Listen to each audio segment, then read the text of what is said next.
Mother's ডেতে মেয়ের কাছ থেকে বিশেষ সারপ্রাইজ পেলেন অভিনেত্রী বরখা বিষ্ট। দারুণ আনন্দ পেলেন অভিনেত্রী। সেই মুহূর্ত ভাগ করলেন অনুরাগীদের সঙ্গে।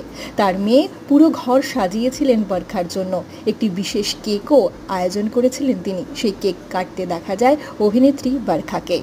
এই মুহূর্ত ভাগ করে নিয়ে তিনি সকল মাদের উদ্দেশ্যে লিখেছেন, happy mothers day to all the mothers. এছাড়াও মেয়ের উদ্দেশ্যে অভিনেত্রী লিখেছেন, you are doing great, my heart is full.